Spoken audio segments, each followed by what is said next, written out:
தமிழ்நாடு நாடார் பேரவையின் மாநில செயற்குழு மற்றும் பொதுக்குழு கூட்டம் நெல்லை மாவட்டம் காவல்கிணறு விளக்கில் செப்டம்பர் 28 தலைவர் என்.ஆர். தனபாலன் அவர்கள் தலைமையில் நடக்க இருக்கிறது. தமிழ்நாடு நாடார் பேரவையின் மாநில மாவட்ட நிர்வாகிகள் அனைவரும் வாரீர் வாரீர் வாரீர். நெல்லை மாவட்டம் தமிழ்நாடு நாடார் பேரவை உங்களை அன்போடு அழைக்கிறது. பார்த்ததுண்டா இந்த நாடு பார்த்ததுண்டா, நாடு பார்த்ததுண்டா இந்த நாடு பார்த்ததுண்டா. வணக்கம் பச்சை தமிழ நேர்களே, இன்றைக்கு நம்முடைய நேர்காணலுக்கு பெருந்தலைவர் மக்கள் கட்சியினுடைய மாநில அமைப்பு செயலாளர் டாக்டர் புழல் ஏ. தர்மராஜ் அவர்கள் வந்திருக்கிறார்கள். இன்றைக்கு அச்சம் அகற்றிய அண்ணல் WPA சவுந்தரபாண்டியனார் அவருடைய 133வது பிறந்த நாள். நம்ம பெருந்தலைவர் மக்கள் கட்சி அலுவலகத்தில் இன்னைக்கு காலையில அண்ணாருடைய புகைப்படத்துக்கு தலைவர் என்.ஆர். தனபாலன் அவர்கள், மாநில அமைப்பு செயலாளர் டாக்டர் புழல் ஏ. தர்மராஜ், மாநில செயலாளர் ரமேஷ்குமார் அவர்கள் மற்றும் நிர்வாகிகள் இன்னைக்கு எல்லாம் வந்து இன்னைக்கு அண்ணாருக்கு புகழஞ்சலி செலுத்தினோம். அது விஷயமா இன்னைக்கு அண்ணாச்சி வந்திருந்தாங்க. இன்னைக்கு அண்ணாச்சியை வந்து பார்த்தீங்கன்னா நம்ம சமுதாய தலைவர்கள், முன்னோடி தலைவர்கள் யாரை பற்றி கேட்டாலும் அவங்களுடைய வாழ்க்கை வரலாற மிகவும் அழகாக, அதாவது உண்மையான வரலாறை தெள்ள தெளிவாக சொல்லக்கூடிய நபர்களில் இன்றைக்கு தலை சிறந்த ஒரு ஆளுன்னா இன்னைக்கு நம்முடைய ஆளுமை மிக்க டாக்டர் புழல் ஏ. தர்மராஜ் அவர்கள்.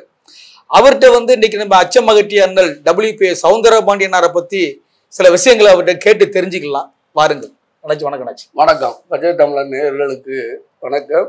இன்றைக்கு இந்தியா முழுவதும் கொண்டாடி கொண்டு இருக்கக்கூடிய பாண்டியனாருடைய பிறந்தநாளை நடத்தி கொண்டு இருக்கக்கூடிய அத்தனை தமிழ் சொந்தங்களுக்கும் அன்பார்ந்த வணக்கம். அதானாச்சி, நீங்க உங்களுடைய இதுல நம்ம அச்சம் அகற்றிய அண்ணல் WPA சவுந்தரபாண்டியனாரை பற்றி சில தெரியாத விஷயங்கள் இருந்தா நம்ம வியூவர்களுக்கு நீங்க தெரியப்படுத்துங்க. இல்லை, பாண்டியனாரை பற்றி தெரியாத விஷயங்கள் நிறைய இருக்கு, நிறைய விஷயங்கள் தெரியாம இருக்கு. அதுதான் நீங்க எதிர்பார்க்கிறோம். ஆமா, அந்த முகநூல் வாட்ஸ்அப் வந்த பிறகு ஓரளவு இளைஞர்களுக்கு பாண்டியனாரை பத்தின கருத்துக்களை நம்ம வச்சிருக்கிறோம். நானும் என்ன முடிந்த அளவுக்கு நானும் மக்களுக்கு ஒரு காணொலி அது இதுக்காக தான் வெளியிட்டேன். நாளைக்கு அவர் பிறந்த நாள் வருதுன்னா அது மக்கள்கிட்ட போய் சேரணும், அந்த கருத்துக்களை மக்கள் உள்வாங்கணுங்கிறதுக்கு தான் அதை நேற்று வெளியிட்டோம். அதே மாதிரி ஆண்டுதோறும் வெளியிட்டு இருக்கோம். பத்திரிகைகள், நம்முடைய சமுதாய பத்திரிகைகள் அவரை பற்றி எழுதிட்டு இருக்காங்க. நிறைய பத்திரிகைகள், யூடியூப் சேனல்ஸ் எல்லாம் இன்னைக்கு ஐயாவை பற்றின சில கருத்துக்கள்லாம் இன்னைக்கு எழுதிட்டு தான் இருக்காங்க. ஆனா நாம இயக்கம் தோன்றுவதற்கு முன்னாடி, இப்ப நம்ம தமிழ்நாடு நாடார் பேரவை தான் நம்முடைய தாய் அமைப்பு. அதுக்கு பிறகு இப்ப நம்ம பெருந்தலைவர் மக்கள் கட்சி. இந்த தமிழ்நாடு நாடார் பேரவை நம்ம களத்துல 1995, 94 காலகட்டம். அந்த காலகட்டத்துல நம்ம இறங்குவதற்கு முன்பா பாண்டியனாருக்கு சென்னையில சிலை வச்சுட்டாங்க. ஜெயலலிதா அம்மையாரால் சிலை வைக்கப்பட்டது டி நகர்ல பாண்டி பஜார்ல. அதான் அவருடைய கோட்டை. அதான். அதனாலதான் அவருக்கு சவுந்தரபாண்டியன் அங்காடின்னு சொல்லி அந்த பேரு. அதையும் காலப்போக்கில் மறைச்சிட்டாங்க, சின்ன சின்ன எம்பளமா போட்டு வந்துட்டாங்க. இப்போ கே நகர் அப்படிம்பாங்க, ஆனா கலைஞர் கருணாநிதி நகர்னு தெரியும். அதே மாதிரி இங்க பாண்டி பஜார் அப்படிம்பாங்க, ஆனா எந்த பாண்டியன்னு தெரியாது. ஏன்னா பாண்டிய நாட்டு பாண்டியா, பாண்டிய மன்னர் பாண்டியா, சவுந்தர பாண்டியா, அந்த சவுந்தர பாண்டிய நாடாரா, இப்படி மக்களுக்கு தெரியாது. ஆக பாண்டி பஜார் அது மட்டும். அதுவும் இப்போ மறைஞ்சு என்ன வந்துடுச்சு, பாண்டி பஜாரே இப்போ கிட்டத்தட்ட மறைஞ்சாச்சு. அந்த அளவுக்கு மாற்றி வந்தாச்சுன்னு வைங்களேன். அந்த சிலை அங்கே வச்ச பிறகு, ஜெயலலிதா அம்மையார் வச்ச பிறகு, அப்பவும் பெரிய அளவில் அந்த சிலை வைக்கிற அன்னைக்கு சென்னை வாழ் நாடார் சங்கத்து மூலமா வாகனங்கள்ல, பஸ்ல நிறைய மக்கள்லாம் அன்னைக்கு போனாங்க. அந்த விழா நடக்கும்போது போனாங்க, சிலை திறப்புலாக போனாங்க. அப்போ அதுக்கு பிறகு சில காலங்கள்ல அந்த சிலைக்கு பிறந்த நாள் அன்னைக்கு மாலை போடுவதற்கு 3 பேர் போவாங்க. 3 பேர் தான் போவாங்க. மொத்தத்துல 3 பேர், கொஞ்சம் போனா 5 பேர். அந்த 3 பேர் முதல்ல போய் நிற்பாங்க ஒரு மாலையை வச்சுக்கிட்டு. வந்தால் ஒரு 2 பேர், வந்தால் அந்த 5 பேர் போடுவாங்க. யாரெல்லாம் தனிநபரா சொல்லாததை விட சென்னை வாழ் நாடார் சங்கத்தினுடைய அப்போதைய தலைவர்கள் அந்த நிர்வாகத்துல இருக்கிறாங்க. அதுல ஒரு 2 பேர் எக்ஸ்ட்ரா வருவாங்க. இப்படிதான் மாலை போட்டுக்கிட்டே இருந்தாங்க. நம்ம 95, 96 நம்ம தமிழ்நாடு நாடார் பேரவை இயக்கங்களை நாம வளர்ந்து ஒவ்வொரு பகுதிக்கா நம்ம நிர்வாகங்களை போட்டு போகும்போது, அப்போ நானுங்க தலைவர்களா அங்க நாங்க மாலை கொடுப்போம். இதான் ஆரம்ப கட்டம். அந்த 3 பேரை தாண்டி அந்த மாலை போட போனது 95. ஆமா, தமிழ்நாடு நடாப்பு. நாங்க தான் அதை ஆர்கனைஸ் பண்றோம். அதுக்கப்புறம் நாங்க தான் எல்லாரையும் கூப்பிடுறோம், அவங்க யாரையும் கூப்பிட மாட்டாங்க. அவன் அந்த 5 பேர் போய் போடுவாங்க. 10 உரைமுறையோ வாங்க வைங்கலாம் சொல்ல மாட்டாங்க. நீண்ட காலத்துக்கு பிறகு அப்புறம் ஒரு சின்ன கார்டு போட ஆரம்பிச்சாங்க. அது இப்போ சமீபத்துல. அதுக்கு முன்னாடி வரைக்கும் அவங்க எந்த அழைப்பும் கொடுக்க மாட்டாங்க. இப்ப நம்ம தலைவர் வந்த பிறகு சென்னையில பாண்டியனார் சிலையை நம்ம வந்து இருக்கு, அவருக்கு நம்ம மரியாதை செய்யணும் அப்படின்னு சொல்லிட்டு நாங்க எப்படி மாப்பூசிக்கு எப்படி போனோமோ அதே மாதிரி பாண்டி. அப்போ பாத்தீங்கன்னா ஒரு குறிப்பிட்ட 2-3 வருஷம்லாம் நம்ம போகும்போது அந்த 3 பேர் நின்றுட்டு இன்னும் யாரோ 2 பேர் வரணும், அதனால அவங்க வந்தவரை தான் மாலை போடணும்னு நம்மள மாலையே போட விட மாட்டாங்க. அவங்கதான் முதல் இதுல யாரும் கோச்சிக்காதீங்க, தயவு செய்து தப்பா இல்லை, உண்மையா நடந்தது சொல்றேன். ஏன்னா யாராவது இதுல வந்து ஏதாவது மனமாற்றங்களை உண்டு பண்ணிடக்கூடாது. நான் நேரடியா அந்த காட்சிகளை கண்டவன். சரி, ஆமா, அதனால நேரடியா இருந்தவன், அதனால சொல்றேன். அப்போ ஒரு 2 வருஷம் அது மாதிரி தான் நாங்க சரி அப்படின்னு நான் இவர் வந்து தலைவரும் நிற்பார், நின்றுட்டு இருப்பார். அப்புறம் 2-3 வருஷம் ஆன பிறகும் இதே கண்டினியூ ஆகும்போது என்ன ஆச்சுன்னா, நமக்கு அடுத்தடுத்த ப்ரோக்ராம் இருக்கு. நமக்கு இங்க தலைவருக்கு மாலை போடணும், அடுத்த பிறகு அன்னைய தேதியில அண்ணா பிறந்தநாள் இருக்கு, அண்ணாவுக்கும் மாலை போடணும். நம்ம வந்து பேரவைங்கிற அமைப்பு கிட்டத்தட்ட நம்ம ஒரு அரசியல் அமைப்பா அரசியல் அதிகாரத்தை பெறணும். அது நாங்க அப்படித்தானே போறோம். தமிழ்நாடு நாடாளுமன்ற நோக்கம் அரசியல் அதிகாரத்தை பெறணும். அப்ப அரசியல மக்களுக்கு இளைஞர்களுக்கு சொல்லிக் கொடுக்கணும், அரசியல் யூ எடுத்து போகணும். அப்ப நாங்க அந்த இது போகும்போது வந்து இவங்க ரொம்ப அது நாங்க பண்ணணும் வைக்கணும் அப்படிங்கிற மாதிரி எல்லாம் இருந்தது. அதை உடைச்சது நம்ம தலைவர். ஆமா, 2-3 வருஷத்துக்கு பார்த்தாரு. அதுக்கப்புறம் ஐயா நீங்க போடுறது எப்ப வேணாலும் போடுங்க, நாங்க போடுறத போட்டோம் அப்படின்னு சொல்லிட்டு சொல்றாங்க. ஆமா ஆமா சொல்லிட்டு நம்ம ஏறி மலையை போட்டோம். அது பிறகுதான் நம்ம ஏன்னா இந்த நான் முந்தி நீ முந்திங்கிற கதை வர ஆரம்பிச்சிருச்சு. அதுக்கப்புறம் நம்ம போட ஆரம்பிச்ச பிறகுதான் இப்பதான் எல்லாரும் அதுக்கு பிறகு போக ஆரம்பிக்காங்க. ஏன்னா யார் போனாலும் அவங்க இஷ்டம் போல மலையை போடலாம்.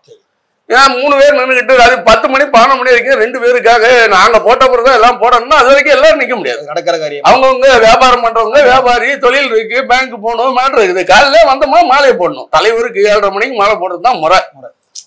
இவங்க 7:30 மணில இருந்து 11 மணி வரைக்கும் மாலையை போடாம மாலை கையில வச்சுக்கிட்டு இருந்தா மத்தவங்களுக்கு வேலை இல்லையா? காலையில பூவே உதிர்ந்துட மாட்டாச்சு.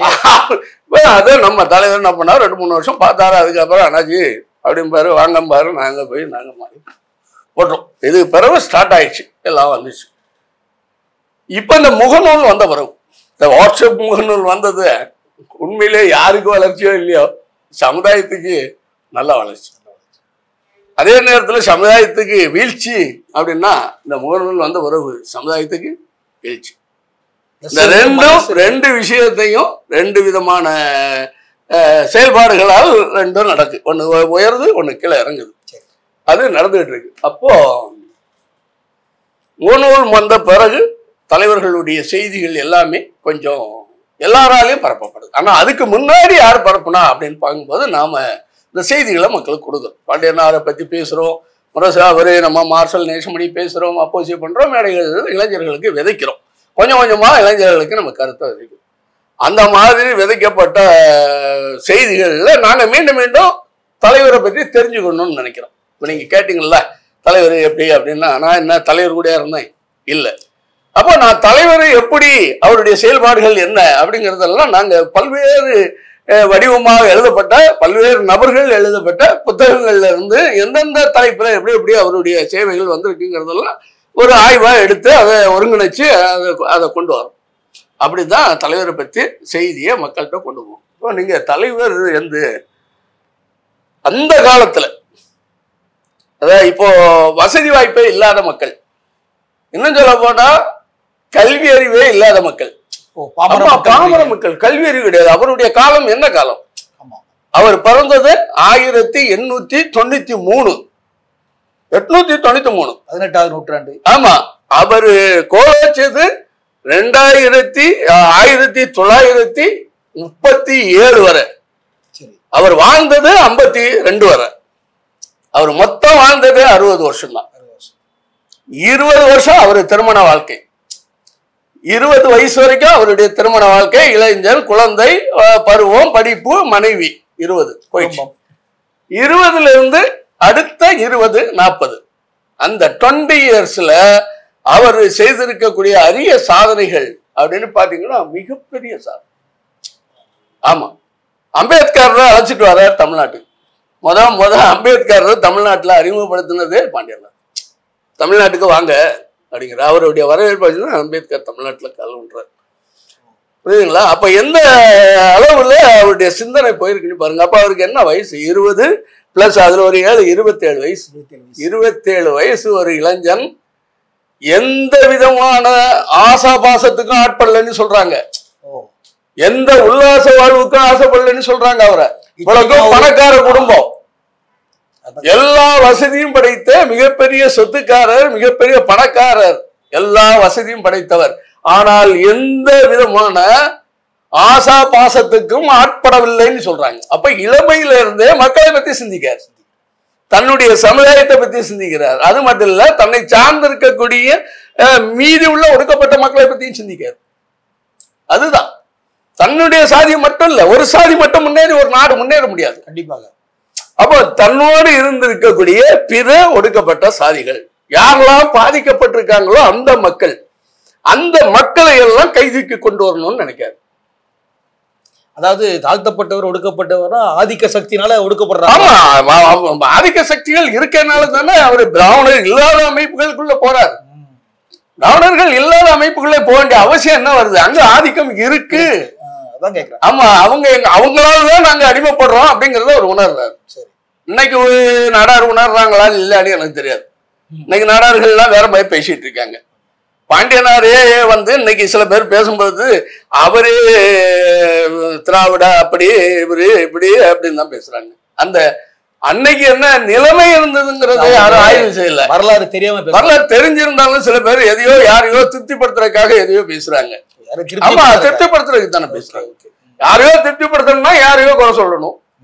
அப்ப பாண்டியனாரை குறை சொல்றவங்களும் இன்னைக்கும் குறை சொல்லி பேசுறவங்க இன்னைக்கு பல முகநூல் பதிவுலாம் நான் பார்த்தேன், குறை சொல்லி வந்திருக்கு.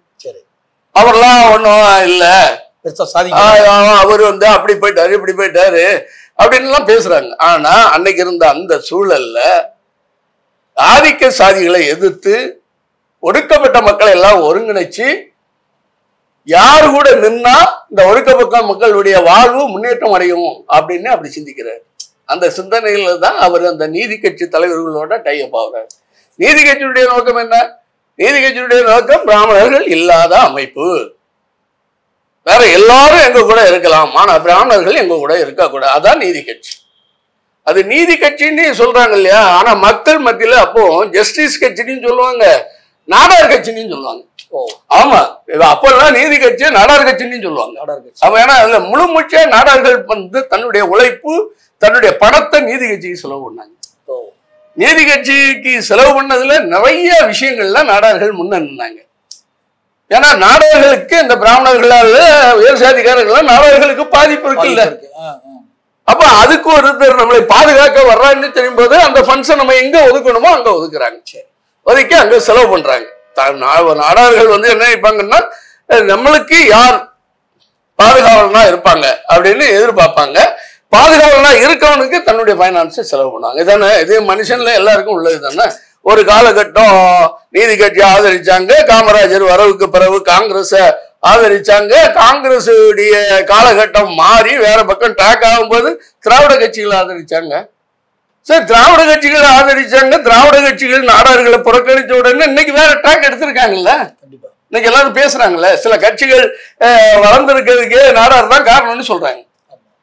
உண்மைதானே? அது உண்மைதானே. அப்ப அது அவங்களுக்கு திராவிட கட்சியில இருந்து அவங்களுக்கு மாற்றமே ஏற்படுது இல்ல. நம்ம புறக்கணிக்கப்பட்டிருக்கிறோம். எல்லா சாதிக்கும் அங்கீகாரம் கிடைச்சிருக்குது, எல்லா சாதிக்கும் முன்னுரிமை கிடைக்குது. ஆனா நாடார் சாதிக்கு முன்னுரிமை கிடைக்கல திராவிட கட்சியிலன்னு நினைக்கிறாங்கல்ல. அது நினைச்சதுனால தானே திராவிட கட்சியில இருந்து மாறுறாங்க. அதை கூட சில பேர் நீங்க உங்களுடைய கொள்கை என்னங்கிறாங்க, பாண்டியனார் கொள்கை, பாண்டியனாருடைய கொள்கையில இருந்து நீங்க மாறுபட்டுட்டீங்கிறாங்க. மாறுபட்டாங்கதான், கொள்கையில இருந்து மாறுபட்டுட்டாங்கதான். ஆனா மாறுபட வேண்டிய சூழல் உருவாயிருக்குல்ல, சூழல் உருவாயிருக்கு. அப்படி ஒரு சூழல் உருவானதுனால எல்லாரும் மறையலாம். அப்படி ஒரு சூழல் உருவானது விஜய் தேடி போறாங்க. இல்லைன்னா விஜய்க்கு ஏன் அவ்வளவு பேர் போறாங்க? அதை அரவணைக்க தவறுனது யாரு? இப்ப இவ்வளவு இளைஞர்களுக்கும் வாய்ப்பளிக்க தவறுனது யாரு? இந்த இளைஞர்கள் எல்லாம் நீங்க வாய்ப்பளிச்சிருந்தா அவங்க ஏன் இன்னொரு இடத்தை தேடி போறாங்க? அது இல்லை. அப்போ வாய்ப்பு இல்லாத போது இன்னொரு இடத்தை தேடி போவாங்க. அதுதான் நம்ம போறோம். நம்ம ஐயா அந்த காலகட்டத்துல நம்ம இன்னைக்கு காலையில நம்முடைய தலைவர் பேசிய பல கருத்துக்களை அவர் செய்தார். அதை தான் இன்னைக்கு காலையில தலைவர் பேட்டியா கொடுத்துருக்காங்க. எல்லா விஷயத்திலும் அதே மாதிரி அந்த காலகட்டத்தில் மறுமணங்கிறது ரொம்ப மோசமா பார்க்கப்பட்டது. ஒரு பெண் கணவனை இழந்துட்டா சின்ன வயசுல விதவை திருமணம், விதவை திருமணத்தை ஏத்துக்கவே இல்லை. ஒரு காலகட்டத்தில் ஒரு பொண்ணு கல்யாணம் பண்ணி 6 மாசத்துல புருஷன் சேர்த்து போயிட்டான்னா அவ காலத்துக்கும் அதாவது வெள்ளை படம் தான் கட்டணும். அந்த மாதிரி இருந்ததை அதையும் உடைச்சது யார் அப்படின்னா ஐயா தான், பாண்டியனார் தான். முதல்ல அவர் தான் அந்த விதவைகள் மறுவாழ்வு திட்டம் சொல்லிட்டு அந்த விதவைகளுக்கு தானே முன்ன நின்று மறு திருமணம் செய்து வைக்கார். அவருடைய தங்கச்சி கூட இருக்காங்க, பாண்டியனாருடைய தங்கச்சி கூட அந்த இடத்துல நிக்கிறாங்க, அந்த களத்தை உருவாக்குறாங்க. அந்த மாதிரி இருக்கக்கூடாது, உனக்கு இன்னும் வாழக்கூடிய வயசு நிறைய இருக்குது, இந்த சிறு வயசுலயே நீ விதவை ஆயிட்டேன்னா உன்னுடைய வாழ்க்கை போயிடும்னு சொல்லிட்டு மறு திருமணங்கிறது கொண்டு வரும். எவ்வளவு பெரிய விஷயம் பாருங்க. எல்லாம் அதே மாதிரி பாத்தீங்கன்னா ஆங்கில காலத்துல 1920லயே சட்டமன்றம் வந்துடுச்சு. இப்பவும் நிறைய இளைஞர்களுக்கு அதுவே தெரியாம குழப்பமா பேசுவாங்க. நம்ம இளைஞர்களுக்கு நிறைய பேருக்கு தெரியும். அவங்க கேட்பாங்க 1947 தானே சுதந்திரம் ஆச்சு, நீங்க என்ன 1920லயே நீட்டு கேட்கறவங்க எல்லாம் என்ன கேட்கறாங்க. ஆனா அவங்களுக்கு 47ல சுதந்திரமான பிறகு உள்ள சட்டமன்றங்கள் தான் தெரியுதே தவிர ஆங்கிலேயர் காலத்துல 1920ல வந்த சட்டமன்றங்களை பற்றி அவங்க படிக்கவே இல்லை. நிறைய பேர் தெரியல. இப்போ 1-2 பேர் அறவரையா தெரிஞ்சுக்கிட்டு அதையும் குழப்பம் பண்ணிட்டு நாங்க தான் சமூக ஆர்வலர்கள், நாங்க தான் வரலாற்று ஆசிரியர்னு சொல்லிட்டு தவறான தகவல் எல்லாம் பரப்பிட்டு இருக்காங்க. அது வேற இருக்கு. அது ஒரு குறிப்பு தவறா தனக்கு வேண்டியவங்களுக்கு ஏதோ ஒன்ன சொல்லி சமாதானப்படுத்தணுங்கிறதுக்காக வரலாற்றையே திரிச்சு பேசுறாங்க, அப்படியே பேசிட்டு இருக்காங்க. அது வரலாற்றை புகுத்துறது, அது வரலாற்றை மாற்றி பேசி புகுத்துறது. ஏன்னா தாங்க இப்போ ஒரு அரசியல் மாற்றம் எடுத்திருக்காங்க இல்லையா, அதுக்கு சமாதானம் படுத்துறதுக்காக அப்படி பண்ணுவாங்க. அது ஆமா அப்படி ஒரு இது பண்ணுவாங்க. அவங்களுக்கு யாரையோ டார்கெட் பண்ணணுங்கிறதுக்காக அது கூட சேர்ந்த பெரிய இவரையும் டார்கெட் பண்ணுவாங்க. அவங்களுக்கு டார்கெட் பெரியாரை டார்கெட் பண்ணணும்பாங்க. அப்ப பெரியார் இயக்கத்துல இருந்த பாண்டியனாரையும் டார்கெட் பண்ணணும்ல, அப்படி பண்ணுவாங்க அவங்களுக்கு. ஏன்னா அந்த ரோட்ல நான் அப்படி வரமாட்டேன். எனக்கு எப்படின்னா அப்படி கிடையாது. நம்ம தலைவர் யாரை ஆதரிச்சாரோ அதையும் நம்ம சொல்றோம். இன்னைக்கு நம்ம நிலைமையில நம்மள அவங்க ஆதரிக்கலங்கிறதையும் சொல்றோம். ஆமா, நம்ம இப்போ பாண்டியனார் தாங்க திராவிட முன்னேற்ற கழக கட்சியினுடைய முழுமையான வளர்ச்சிக்கு முதல் காரணம் பாண்டியனார் தான். நீதி கட்சியினுடைய முழு செலவினத்தையும் பார்த்தது யாருன்னா பாண்டியனார் தான். அப்ப நீதி கட்சி காலத்திலேயே அவரு மக்களை திரட்டி பணத்தை, நம்ம மகாஜன சங்க பணங்கள் எல்லாம் அங்க மக்களை திரட்டி போகுது. நம்ம கல்லுக்கடை வச்சிருக்கிறோம், புரியுதுங்களா? 38 வரைக்கும் நம்ம கல்லுக்கடை வச்சுக்கிறோம். அப்ப கல்லுக்கடைங்கிறது ஒரு வருமானம் தானே, அதனாலதான் நம்மள ஒழிச்சாங்க. நம்ம கல்லுக்கடை மூலமா நம்ம பைனான்ஸ் பண்ணி அரசியல் பண்றோம்னு தெரிஞ்சுதான் நம்மள ஒழிச்சாங்க. வளர்ந்துடக்கூடாதுன்னு இப்ப மதுக்கடையை வச்சுக்கிட்டு அவங்க அரசியல் மதுக்கடை வச்சுட்டு அவங்க வளர்ந்துட்டு இருக்காங்கல்ல. அவங்களுக்கு தெரியும், அவங்க வரலாறு பாக்குறாங்க. ஏன் நாடகம் பைனான்ஸ் பண்ணாங்க அப்படின்னா அவங்க கல்லுக்கடை வச்சுக்கிறான். கல்லுக்கடை வச்சிருக்கிறோம், பைனான்ஸ் பண்றோம், ஒரு கட்சியை வளர்த்துட்டு வரான், நீதி கட்சி இது ஆபத்தானதுன்னு முடிவு எடுக்கிறான். அதையும் உடைச்சிருவாங்களே. உடைச்சிட்டாங்கல்ல 38ல ராஜாஜி உடைச்சிட்டாருல்ல. ஒரு பிராமின் உடைக்கிறாரு. ஆமா, அவர் தானே உடைக்காரு. அவர் உடைக்கிறாரு தானே. 38 வரைக்கும் தானே நீதி கட்சி கோல வச்சது. 38ல வந்துட்டாங்கல்ல. 37 வரைக்கும் இரட்டை ஆட்சி முறை. இரட்டை ஆட்சி முறைனா 2 ஆட்சி முறைன்னா ஒருத்தர் தேர்தல் மூலமா தேர்ந்தெடுப்பாரு, ஒருத்தரை நியமனமா பண்ணுவாங்க. சரி, நம்ம பாண்டியனார் நியமனமா வந்தவர் தான், மக்கள் ஓட்டு போட்டு வந்தவர் இல்ல. நியமனம். சரி, அதை புரிஞ்சுக்கணும். நம்ம நியமனம் தான். இப்ப சட்டமன்றத்துக்கு பாண்டியனார் தான் முதல் எம்எல்ஏன்னு சொல்லி இப்ப பேசுறோம் நம்ம. ஆனா சட்டமன்றத்துக்கு நியமனமா இருந்த முதல் எம்எல்ஏ தான். மக்களால் தேர்ந்தெடுக்கப்பட்ட இன்னும் எந்த ஒரு நாடாரும் சட்டமன்றத்துக்கு வரல. இந்த 2 பேர்ல இவரு நியமனம், சட்டமன்றத்தால் தேர்ந்தெடுக்கப்பட்டவர் யாரு? மக்களால் தேர்ந்தெடுக்கப்பட்ட. அதுல பாதியை பிரிப்பாங்க. இதுல ஒரு 15 பேர்னா அங்க ஒரு 15 பேர் மக்களை சந்திப்பாங்க. இது நியமனம், போஸ்டிங், அந்த சாதி வாரியான நியமனம். அதுல பல தலைவர்கள் நின்று இருக்காங்க. நம்ம நாடாரிலேயே 2 பேர் எடுத்து நின்று இருக்காங்க. அதெல்லாம் இருக்கு. பெயர்களை டக்குன்னு எடுக்க முடியாது. அந்த நியமனம் இருக்கு, ரெக்கார்ட்ல இருக்கு அங்கிட்ட. அது இருக்கு. இப்ப இவரு நியமன போஸ்ட்ல தான் இவர் வந்துட்டு இருக்காரு. அப்போ என்ன, 38ல நியமன போஸ்ட் இரட்டை ஆட்சி முறை மாறி சிங்கிள் ஆட்சி முறை வருது. சரி, சிங்கிள் ஆட்சி முறை வந்த பிறகு காங்கிரஸ் உள்ள வருது. காங்கிரஸ் சட்டமன்றத்துக்குள்ள அப்பதான் வராங்க. அது வரைக்கும் காங்கிரஸ் கிடையாது. காங்கிரஸ் சுதந்திர போராட்டத்தை தான் கையில எடுத்துக்கிட்டு இருக்கு. ஆனா சுதந்திர போராட்டத்தை கையில எடுக்கிறதுக்கு முன்னே பாண்டியனார் சட்டமன்றத்துக்குள்ள போயிட்டாரு. இவங்க உள்ள போயிட்டாங்க. அப்ப அவன் 37ல வந்து சிங்கிள் ஆட்சி முறை வரும்போது தான் காங்கிரஸ் உள்ள வருது. அப்பதான் ராஜாஜி முதலமைச்சரா வர்றாரு. அவர் வந்துதான் இந்த கள்ளு கடைகளை ஒழிக்கிறது, இந்த சமாச்சாரம் எல்லாம் பாக்காரு. நானா எங்க இருந்து வரான் அப்படின்னா இந்த எங்க இருந்து வருது. ஆமா, அதாவது கொதிக்கிறது அடக்கணும்னா எரியறத புடுங்கணும். இது ஒரு தாரக மந்திரமாவே வச்சிருப்பாங்க சில கட்சிகள். இன்னைக்கும் இடையில பேசுவாங்க, நீங்க அவன் கொதிக்கிறான்னா அவனை அடக்கணும்னா, இப்ப நான் ரொம்ப போர்ஸா இருக்குன்னா நீ அடக்கணும்னா நீ பொருளாதார ரீதியா ஒழிக்கணும், என் தொழில ஒழிக்கணும், என் வளர்ச்சியை ஒழிக்கணும், எனக்கு நெருக்கடி கொடுக்கணும், நான் தன்னால அடங்கணும். இதுங்கிறது வந்து கொதிக்கிறதை அடக்குவதற்கு எரிவதை புடுங்குறது. இந்த எரிவதை தான் நாடாட்ட இருந்து புடுங்கினாங்க.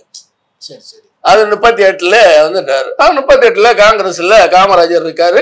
அவரும் முத 38ல சட்டமன்றத்துக்கு வந்துடுறாரு. காமராஜரும் அப்பதான் வராரு.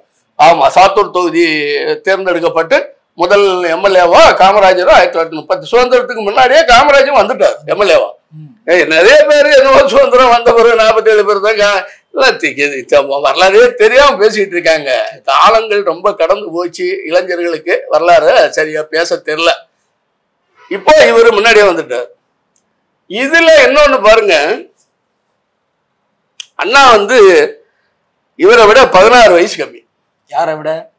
பாண்டியனாரை விட. பாண்டியனார் சட்டமன்றத்துக்கு வரும்போது அண்ணாவுக்கு வயசு 10. இன்னைக்கு யாராவது பேசுவாங்களா? இல்ல யாராவது திராவிட இயக்கங்கள் வந்து இது மாதிரி கருத்தை பேசுவாங்களா? எப்படி பேசுவாங்க? அவங்களுக்கு என்ன சாதகமா இருக்கோ அதான் பேசுவாங்க. அண்ணா 5ஆம் வகுப்பு படிக்கும் போது WP சந்திரபாண்டியனார் சட்டமன்றத்துக்குள்ள இருந்து பேசிட்டு இருக்காரு. இன்னைக்கு இவங்க பேசுற அந்த சமூக நீதி, சம உரிமை எல்லாம் யார் பேசிட்டு இருக்கிறா? 20ல பேசிட்டு இருக்காரு சார். 20ல பேசிட்டு இருக்கிறார். அண்ணா பிறந்தது என்னது 1909. 1909ல பிறந்த அண்ணாவுக்கு 1920ல சட்டமன்றத்துக்குள்ள இருக்காரு. 5ஆம் வகுப்பு முடிச்சிருக்காரு அண்ணா. இவர் சட்டமன்றத்துக்குள்ள உட்கார்ந்து பேசிட்டு இருக்காரு. அப்ப எவ்வளவு பெரிய மாற்றம்! கலைஞர் பிறக்கவே இல்லை. கலைஞர் கருணாநிதி பாண்டியனார் சட்டமன்றத்துக்குள்ள போயிருந்து பேசி அவர் எல்லா கருத்தையும் பதிவு செய்யற வரைக்கும் கருணாநிதி கலைஞர் பிறக்கவே இல்லை. பிறக்காதவர்கள் ஆட்சி அதிகாரத்துல இருந்துட்டு இருக்காங்க. அந்த கட்சியை வளர்த்தவர்கள் புறக்கணிக்கப்பட்டிருக்காங்க. அதுல புறக்கணிக்கப்பட்டதுதான் நாடார் சமுதாயம். மொத்தமா திராவிட இயக்கம் வந்து திராவிட முன்னேற்ற கழகம் முழுமையா நாடாருக்கு சொந்தமானது. நாடார்களை புறக்கணிக்கப்பட்டார்கள், நாடார்கள் விலகி சென்றார்கள். அதுதான் நாடாருடைய வீழ்ச்சி. அந்த இயக்கத்தை அன்னைக்கே வலுப்பட்டு மீண்டும் மீண்டும் வந்திருந்தா அதிகாரங்களை அவர்கள் கொண்டு வந்திருக்க முடியும். அந்த அதிகாரத்துல இருந்தும் அவங்க விலக வேண்டிய நிலைமையை அந்த அளவுக்கு உருவாக்குனாங்க. இன்னைக்கு நாங்க தான் அப்படிங்கிறாங்க. திராவிட கழக மேடைகள்ல ஐயாவுக்கு ஒரு அடையாளம் கிடையாது, ஒரு எந்த விதத்திலையும் அவருடைய விழாக்கள் கிடையாது. அவருடைய மணிமண்டபத்துக்கு நம்ம எனக்கு மணிமண்டபம் கட்டி கொடுங்க ஐயா, மணிமண்டபம் கட்டி கொடுங்க. அவர் இறந்து 72 வருஷம் ஆச்சு. 72 வருஷம் ஆச்சு அவர் இறந்து. இன்னைக்கு நம்ம அவரை கொண்டாடிட்டு இருக்கிறோம். 60 வயசு வரைக்கும் வாழ்ந்த ஒரு மனுஷன் அந்த இயக்கத்துக்காக முழு மூச்சா பண்ணி கடைசியில திமுகவிலேயே ஜாயின் பண்ணி திருச்சியில திமுக கூட்டத்தை நடத்திட்டு செத்தவர். திமுகவிலையும் ஜாயின் பண்ணாரு. திமுக கூட்டத்தை நடத்தி செத்து போனவர் கடைசியா. அப்படிப்பட்ட மனுஷனுக்கு ஒரு மணிமண்டபம் கட்டுங்க ஐயா, எங்களுக்கு மணிமண்டபம் கட்டி கொடுங்க. எங்களுக்கு யாரு கட்டணும்? நாங்க கேட்டா கட்டணும் மணிமண்டபம். நாங்க கேட்டா பாண்டியனாருக்கு நீங்க கட்டணும். பாண்டியனாருக்கு மணிமண்டபம் கட்டுறதுதான் உங்களுக்கு முதல் வேலையே. அடிப்படை எங்க இருந்து வருது? அப்ப அவங்களே திராவிட இயக்கத்தை சார்ந்தவர்களே பாண்டியனாரை பத்தி படிக்கலன்னு தானே அர்த்தம். அவங்க தெரிஞ்சிருந்தா ஏன் நாம போய் கேள்வி கேட்கணும்? ஐயா எங்களுக்கு மணிமண்டபம். யாருக்கு மணிமண்டபம் வைக்கணும்? ஆட்சியில 7 ஆண்டு 6 ஆண்டு முடிஞ்சு 7வது ஆண்டு ஆட்சிக்கு வரப்போறேன்னு சொல்றீங்க. இந்த பக்கமும் ஆட்சி உங்களுக்கு தான். கிட்டத்தட்ட 60 ஆண்டு காலம் உங்களுடைய ஆட்சி இருந்திருக்கு. அந்த ஆட்சிக்கு தூது போட்டது யாரு? தூவம் போட்டது யாரு? பாண்டியனார். பெரியார் 1925 வரைக்கும் காங்கிரஸ்ல இருக்காரு. 25 வரைக்கும். அப்போ திராவிட இயக்கத்தை முன்னாடி யாரு இருக்கா? 1920 நீதி கட்சியில எம்எல்ஏ ஆயிட்டாரு. இவர் எம்எல்ஏ ஆகும்போது பெரியார் காங்கிரஸ்ல இருக்காரு. அப்ப யாரு சுயமரியாதை இயக்கத்தினுடைய மத தலைவர்? பாண்டியனார் தான். ஆனா ஒண்ணு இல்லை தான் நான் கேட்கிறேன், யாரு அதை சொல்லுங்க. அப்ப பாண்டியனார் அதுக்கு முன்னாடியான தலைவரா இருக்காரா இல்லையா? சுயமரியாதை இயக்க தலைவரா இருந்து காங்கிரஸ்ல 25ல இருந்த பெரியார் 26ல வெளியே வந்து சுயமரியாதை இயக்கத்தை தோக்குறாரு. அவரு சுயமரியாதை இயக்கத்தான் தோக்குறாரு, நீதி கட்சியை தோக்கல. சுயமரியாதை இயக்கத்தை தோக்குறாரு, நீதி கட்சி தன்னால நீச்சு போச்சு. அதுக்கப்புறம் அந்த சுயமரியாதை இயக்கமும் திராவிட இயக்கமும் அதுக்கு பிறகு எழுச்சி பெறுது. அது தன்னாலே காங்கிரஸ் வரவுக்கு பிறகு அது தன்னாலே நீத்து போயிடுச்சு. அப்போ சுயமரியாதை இயக்கத்துல யாரு இருக்கா? பாண்டியனார் வர்றாரு. பாண்டியனார் நம்ம சட்டமன்றத்துக்குள்ள இருந்து குரல் கொடுத்துட்டு இருக்காரு. 1929 செங்கல்பட்டுல ஒரு மாநாடு நடத்துறாரு பெரியார், சுயமரியாதை மாநாடு. அதான் முதல் மாநாடு, முதல் சுயமரியாதை மாநாடு தந்தை பெரியாரால் நடத்தப்பட்டது செங்கல்பட்டு மாவட்டம், செங்கல்பட்டுல. அந்த மாநாட்டுல வந்து தலைமை யாருன்னா பாண்டியனார் தலைமை. அந்த மாநாட்டுக்கு தலைமை பாண்டியனார் தான் தலைமை. சரி, பெரியார் என்னுடைய தலைவர் பாண்டியன் பேசுறாரு, பெரியார் தலைவர் பாண்டியன் பேசுறாரு, ஏன்னா தலைமை அவர் தானே. சரி, அந்த தலைமையும் வந்து சும்மா வந்துடல தலைமை. இப்ப இங்கெல்லாம் தலைமைன்னு போட்டா ஒரு மட்டும் சிங்களா வருது, இப்படி வந்து தலைமை எடுத்துட்டு போற தலைமையா வரல. மதுரையில இருந்து செங்கல்பட்டு வரைக்கும் ஒரு ரயில் வந்துச்சு மாநாட்டுக்கு அவ்வளவு, அந்த ரயில் முழுக்க ஆளை ஏற்றிட்டு வந்தாரு பாண்டியனார். சரி சரி, உங்களுக்கு தெரியுமா? அதான் வரலாறு. பாண்டியனார் வந்தாரு. செங்கல்பட்டு மாநாட்டு பந்தல் பக்கத்துல ட்ரெயினை நிப்பாட்டாங்க. செங்கல்பட்டு ஸ்டேஷன்ல நிக்கல, ட்ரெயின் மாநாடு நடந்த இடத்துல ட்ரெயின் நிப்பாட்டினாங்க. அந்த எது பக்கமா இருக்கோ அதுல நிப்பாட்டினாங்க. அதுல நிப்பாட்டி மாநாட்டுக்கு வந்தாங்க. அதான் வீரமிகு தலைவர் அப்படின்னு சொல்றான். இததான் அவர் மறைவுக்கு பிறகு அந்த நினைவஞ்சலி, அதுதான் நான் வீடியோ உங்களுக்கு ஆடியோ போட்டிருந்தேன். அவர் மறைவுக்கு பிறகு மறைந்த இரங்கல் அஞ்சலி தான் முக்கியமானது. ஒரு மனுஷன் வாழ்ந்தது எப்படிங்கிறத அவனுடைய இறுதி ஊர்வலத்தில் பாருப்பாங்க, அவன் எப்படி வாழ்ந்திருக்கான் அப்படின்னு. அதை விட அவனுடைய இரங்கல் கூட்டத்துல நீங்க கலந்துக்கணுங்கிறது என்னன்னா, என்ன வாழ்ந்தாரு, எப்படி பேசினார் அப்படிங்கிறது இருக்கணும். அதையெல்லாம் ரொம்ப தெளிவா அந்த காலத்துல பண்ணுவாங்க. இப்போ இங்க குமரியானந்த இறந்த பிறகு கூட சரியானபடி இரங்கல் கூட்டத்தை நடத்தல. ஆனா ஒரு மனுஷன் எப்படி வாழ்ந்தானே அங்கதானே சொல்லணும். ஆனா அங்க நடக்கல. எனக்கு ரொம்ப வருத்தம். குமரியாருடைய எவ்வளவு பெரிய தலைவர், நான் சிறு வயசுல இருந்து அவரை ஃபாலோ பண்றேன். ஒரு அதிகாரமிக்க இடத்துல ஒரு மகா வந்த பிறகும் அந்த இரங்கல் இடத்துல ஒரு இரங்கல் கூட்டத்தை ஒழுங்கா நடத்தல. அதெல்லாம் எனக்கு ரொம்ப வருத்தம். இப்ப அந்த இரங்கல் கூட்டத்துல பாண்டியனாருடைய இரங்கல் கூட்டத்துல தெளிவா பேசுறாங்க, திராவிட இயக்கங்கள்ல இரங்கல் கூட்டம் ரொம்ப முக்கியமானது.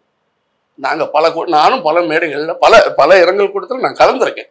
ஒரு சாதாரண வட்ட செயலாளர் இறந்திருந்தாலும் சரி, கவுன்சிலர் இறந்திருந்தாலும் சரி, திராவிட இயக்கங்கள்ல அந்த அடக்கம் பண்ற இடத்துல நாங்க வந்து ஒரு என்ன பண்ணுவோம், இரங்கல் கூட்டம் போடுவோம். அந்த இரங்கல் கூட்டம் தான் அவர் இத்தனை காலம் இந்த இயக்கத்திற்கு என்ன செய்தாருங்கிறத சொல்லுவோம்.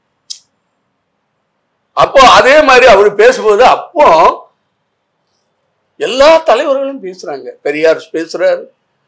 பெரியார் வந்து பாண்டியன் இல்லைன்னா நான் இல்லை, எவ்வளவோ துன்பங்கள் எனக்கு வந்த போது எல்லோரும் என்னை விட்டு ஓடி விட்டார்கள் சொல்றாரு. எல்லாரும் என்னை விட்டு போயிட்டாங்கல்ல, ஆனால் மிகப்பெரிய பணம் பலம் படைத்த பாண்டியன் மட்டும் என்னோடே போது இருந்தார்னு சொல்றாரு. 20 ஆண்டு காலம் என்னோடே இருந்தார், ஒரு முறை கூட என்னை விட்டு அவர் போகல. ஆனா பணபலம் படைச்ச பாண்டியன் மீது எல்லாம் வந்தான் போனான். ஆனால் அவ்வளவு பெரிய செல்வந்தன் என்னோட இந்த இயக்க கொள்கைகளை ஏற்றுக்கொண்டு பாண்டியனார் என்னோட இருந்தார்னு பெரியார் பதிவு பண்றாரு. காமராஜர் உற்ற நண்பன் அப்படிங்கிற அந்த கருத்துல காமராஜரும் சொல்றாரு.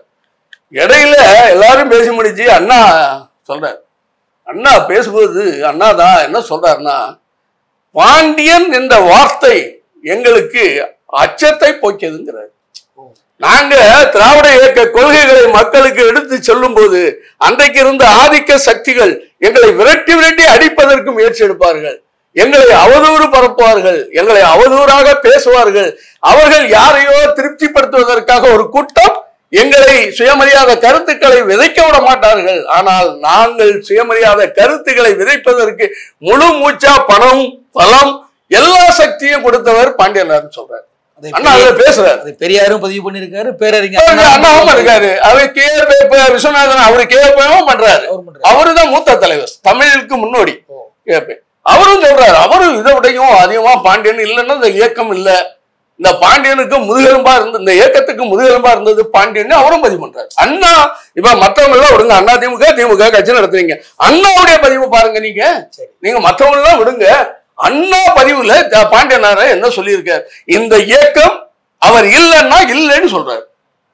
அவர் பெயரை சொன்னால் எங்களுக்கு அச்சம் தீரும்னு சொல்றாரு. நாங்கள் எங்களுக்கு பயமா இருக்கிற இடத்துலலாம் நாங்க பாண்டியன் பாண்டியன் உச்சரிப்போம்னு சொல்றாரு. அது மாதிரி அவங்க முருகா முருகா பாத்துக்கப்பா முருகா, பிள்ளைகளுக்கு ஒண்ணுன்னா கூட நம்ம என்ன பண்றோம், முருகா முருகா பிள்ளைகளுக்கு இல்லாம பாத்துக்கன்னு சொல்றோம். அதே மாதிரி இந்த இயக்கத்துக்கு எந்த ஆபத்து வராம பாத்துக்கன்னு சொல்றாரு பள்ளி. பாண்டியனை பத்தி நாங்க பாண்டியனை உள்ளவாங்கன்னு சொல்றாரு. அண்ணா தெளிவா சொல்றாரு. அது அவங்களுக்கு டைம் இல்லை, இல்லைன்னா அண்ணா என்ன சொன்னாருன்னு ஃபுல் டீட்டெயில் வச்சுக்கிறேன். அதை இன்னும் நேரம் ரொம்ப ஜாஸ்தியா போயிட்டு இருக்கு.